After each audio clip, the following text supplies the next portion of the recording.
Good morning. आज हम chapter 3 सवैये, जिसके कवि है रस खान। तो सवैये क्या है? तो कि जैसे पद होते हैं कबीर के और रहीम के दोहे होते हैं, वैसे रस खान के सवैये है। यहाँ 4 सवैये दिए गए हैं जो 4-4 लाइन के हैं।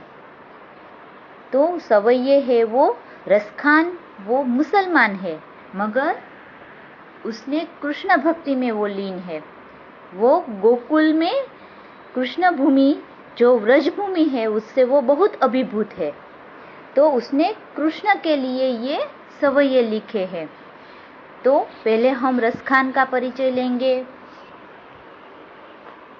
रस खान जन्म सन 1548, निधन सन 1628। रस खान का असली नाम सैयद इब्राहिम था। अंडरलाइन करो, एमसीक्यू में आ सकता है। सैयद इब्राहिम था, वो मुसलमान थे। उसका जन्म दिल्ली के एक संपन्न परिवार में हुआ था। गोस्वामी विठलनाथ जी से दीक्षा ग्रहण कर व्रज में रहकर कृष्ण भक्ति के पद लिखे। उसने विठलनाथ जी से दीक्षा प्राप्त की थी और ब्रज में ही रहे और वहां उससे कृष्ण भक्ति के पद लिखे। इस मुसलमान कवि की अनन्य कृष्ण भक्ति सराहनीय है। ऐसा माना जाता है कि रस खान को कृष्ण भगवान स्वयं दर्शन देते थे। तो इस मुसलमान कवि ने कृष्ण भक्ति जो सराहनीय, हमें एकदम उत्सुक कर रही है। हम ऐसा सोचेंगे कि ये मुसलमान होते हुए भी श्री कृष्ण को कितना नजदीक से जानते हैं। इनकी कविता में कृष्ण की रूप माधुरी, ब्रज महिमा और राधा कृष्ण की प्रेम लीलाओं का वर्णन हुआ है। उसने जो भी कविता लिखी है उसमें कृष्ण का रूप, उसका ब्रज का महिमा क्या है, राधा कृष्ण की प्रेम लीला क्या है, उसका सब वर्णन रस खान ने अपनी कविता में किया है। उनकी भक्ति में प्रेम, श्रृंगार और सौंदर्य की त्रिवेणी बहती है। तो उनकी कविता में प्रेम रस, श्रृंगार रस और सौंदर्य रस तीनों का समावेश होता है। ब्रज भाषा का जैसा सरल तरल, सरल स्वच्छ और सजीव प्रयोग रस खान की कविता में मिलता है, वैसा बहुत कम कवियों में प्राप्त होता है। तो उसकी जो भाषा है वो एकदम सरल है और स्वच्छ है और सजीव। हमें जैसे लगेगा हम भी कृष्ण भक्ति में यहाँ एकदम लीन हो जाएंगे उसके सवैये पढ़ते पढ़ते, ऐसी उसकी कविताएं होती है।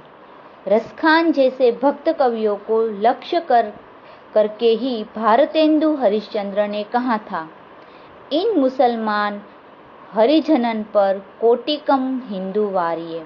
तो भारतेंदु हरिश्चंद्र है, वो भी हिंदी साहित्य के बहुत बड़े लेखक है। उसने रस खान के बारे में कहा था कि इस मुसलमान हरिभक्त को, इस हिंदू का कोटि कोटि प्रणाम, करोड़ों करोड़ों प्रणाम है। सुजान, रस खान, प्रेम वाटिका और रस खान रचनावली उनकी प्रसिद्ध रचनाएं हैं। ये सब रस खान की प्रसिद्ध रचनाएं हैं। यहाँ रस खान के 4 सवैये लिए हैं। इनके सवैयों में कृष्ण ही नहीं, कृष्ण भूमि के प्रति अनन्य अनुरक्ति एवं समर्पण की भावना सजीव हुई है।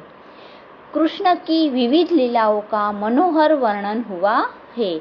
यहाँ 4 सवैयों में उसने कृष्ण के बारे में ही लिखा है और सुंदर वर्णन किया है। कृष्ण की भूमिका, कृष्ण के श्रृंगार का, कृष्ण के गोपियों का प्रेम का। इन सवैयों में कृष्ण का धेनु चराना, बेनु बजाना, बेनु यानी उसकी बांसुरी बजाना, प्रेम रंग में रंगना और भंगिमाओं के साथ माधुर्यपूर्ण चित्रण हुआ है। तो गोपियों के साथ जो उसका चित्रण हुआ है वो भी सुंदर है। कृष्ण के सामीप्य के लिए कवि लकुटी लेकर ग्वालों संग फिरने की बात करते हैं।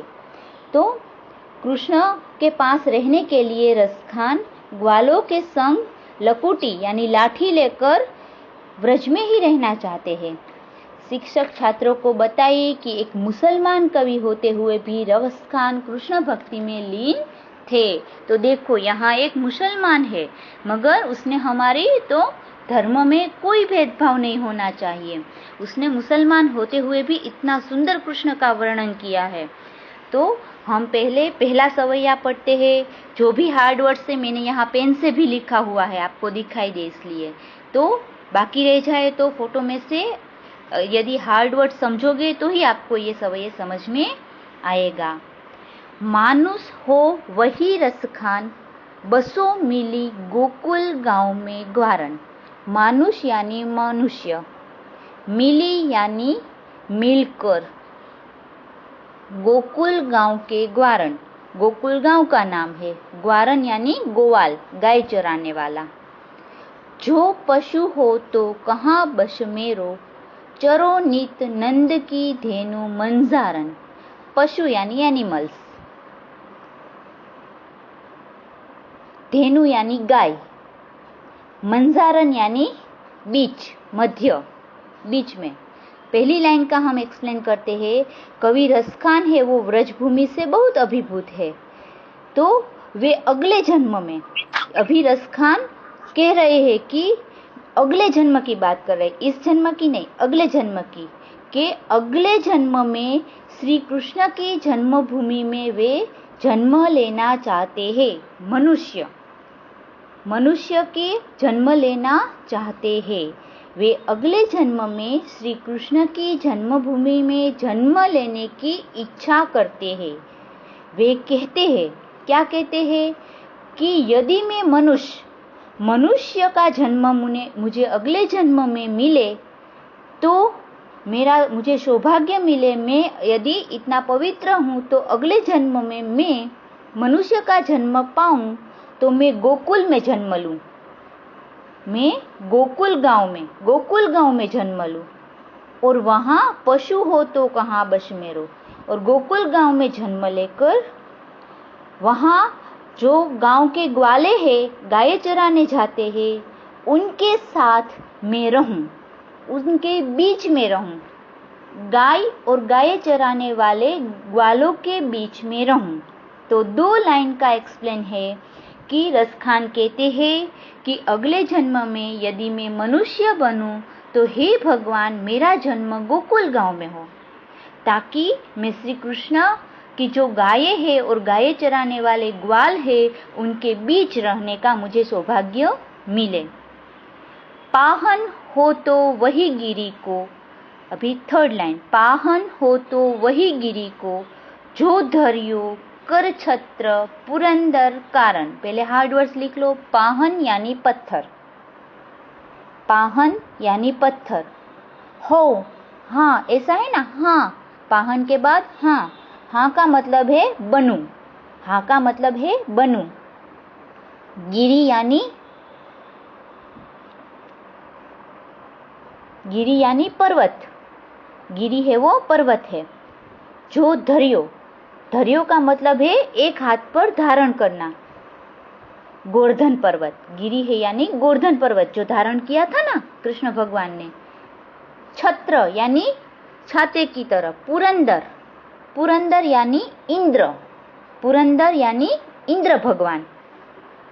तो पाहन, यदि मैं मनुष्य ना बनूं, पहली 2 लाइन में उसने कहा कि मनुष्य बनूं तो गोकुल गांव में बनूं, मेरा जन्म हो, और ग्वालों के बीच और धेनुओं के, गायों के बीच रहूं।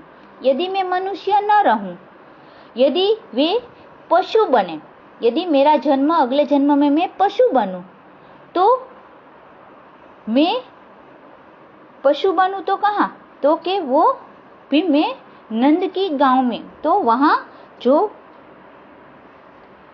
ग्वाला है उसके बीच में ही मैं गाय बनूं। 3री लाइन में यदि मैं पत्थर बनूं तो मैं उस गोवर्धन पर्वत का पत्थर बनूं जिसे श्री कृष्ण ने इंद्र के कोप से, हमें पता है ना इंद्र बारिश नहीं कर रहे थे, तो इंद्र के कोप से श्री कृष्ण ने अपनी हाथों से छत्र की तरह उठाया था, एक छाते की तरह, जो गोकुल गांव के लोगों को पर्वत के नीचे ले गए थे, क्योंकि इंद्र कोप करके बहुत बारिश की और वहां सब पानी हो गया। तब गोवर्धन पर्वत को श्री कृष्ण ने अपनी उंगली पर उठाकर सभी गोकुलवासियों को उस पर्वत के नीचे ले गए थे। तो तीसरी लाइन में है कि जो मैं पत्थर बनूं तो मैं उस पर्वत का पत्थर बनना चाहता हूँ, गोवर्धन पर्वत का पत्थर बनना चाहता हूँ, जिसे श्री कृष्ण ने इंद्र के कोप से बचने के लिए अपनी उंगली से उठा लिया था। पहली लाइन में मनुष्य हो तो मनुष्य बनूं तो गोकुल गांव में जन्म लूं, पशु बनूं तो गाय बनूं, पत्थर बनूं तो गोवर्धन पर्वत का ही पत्थर बनूं। जो खग हो, यदि वो कहते हैं यदि मैं मनुष्य भी न बनूं, पशु भी न बनूं अगले जन्म में, यदि मैं पक्षी बनूं, यदि मेरा जन्म पक्षी में हो, बसेरा करो मिली कालिंदी, लिखो कालिंदी यानी यमुना, कालिंदी कुल यानी यमुना का किनारा, कालिंदी नदी, यमुना नदी का दूसरा नाम है कालिंदी, कालिंदी यानी यमुना का किनारा, कदम की डारन। तो वो कहते हैं कि यदि उन्हें पक्षी बनने का मौका मिले तो वे गोकुल के अन्य पक्षियों के साथ यमुना नदी के किनारे जो कदम का वृक्ष है उसी वृक्ष की डालियों में उसका बसेरा, वहां ही उसका जन्म हो। तो यमुना नदी के किनारे जो कदम का वृक्ष है वहीं वो पक्षी बने। तो पहले सवैये का चारों चार लाइन का फिर से एक्सप्लेन करती हूँ। अगले जन्म में रसखान मनुष्य बने तो गोकुल गांव में जन्म ले, जो पशु का जन्म पशु बने तो वो नंद की गायों के बीच रहे, यदि वो पत्थर बने तो गोवर्धन पर्वत का ही पत्थर बने जिसे श्री कृष्ण ने अपनी उंगली से उठाया था, यदि वो अगले जन्म में पक्षी का जन्म ले तो यमुना नदी के किनारे कदम के वृक्ष पर ही उसका जन्म हो। सेकंड सवैया, या लकुटी अरु कामरिया, कामरिया यानी कमली, जो छोटा कंबल हमारे कमर पर बांधने जाता है।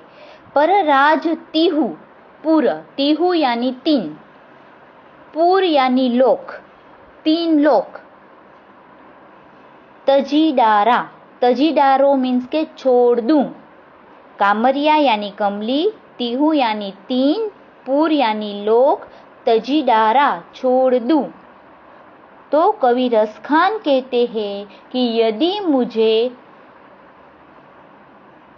श्री कृष्ण की कमली, जो कमर पर वो येलो कलर का एक वस्त्र है वो बांधते थे, कमली मिल जाए, यानी वो श्री कृष्ण की खाली मुझे एक लकुटी यानी लाठी और कमर पर बांधने वाली कमली मिल जाए तो मुझे ये अवसर पाने का मिले तो मैं छोड़ दूं। क्या छोड़ दूं?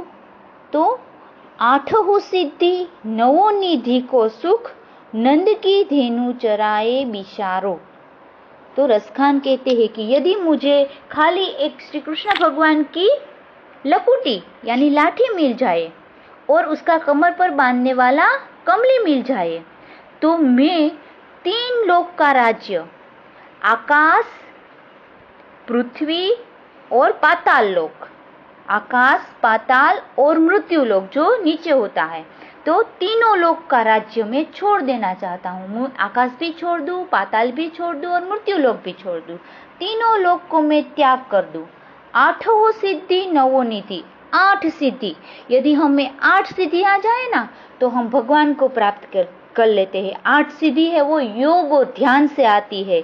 लधिमा, अणिमा, वशित्व, प्रकाम्य, जो क्रोध को हम वश में कर लेते हैं, हमें गुस्सा नहीं आता, ये 8 सिद्धियां मैं छोड़ दूं। 9 निधिया, 9 निधिया यानी 9 निधिया कुबेर का 9 खजाना होता है, जो कुबेर का खजाना हमें मिल जाए, हम सबसे धनवान व्यक्ति बन जाएंगे। तो वो 9 निधियां भी, मुझे पैसे भी नहीं चाहिए ना, तो मुझे कोई योग द्वारा प्राप्त होने वाली कोई भी 8 सिद्धि और 9 निधि को मैं त्याग कर दूंगा। रसखान कबो इन आखन सो, व्रज के बन बाग तड़ाग निहारो, तड़ाग यानी तालाब। वे कहते हैं कि यदि नंद की गायों को वन में ले जाकर चराने का सौभाग्य मिले, उसके बदले वो 8 सिद्धि और 9 निधियों का भी त्याग कर देंगे। यदि उसकी आंखों में तड़ाग, व्रज का तालाब, व्रज की चीज देखने का जो सौभाग्य मिले, तो भी वो 8 सिद्धि और 9 निधि का त्याग कर देंगे। कोटि कहूँ कलधोत के धाम। कलधोत के धाम यानी सोने के राजमहल। कलधोत के धाम यानी सोने के राजमहल। करील यानी कंटीला पौधा। करील यानी कंटीला पौधा। कुंजन, कुंजन यानी झाड़ी, एकदम गीच गीच झाड़ी होती है, उसे कुंजन कहते हैं।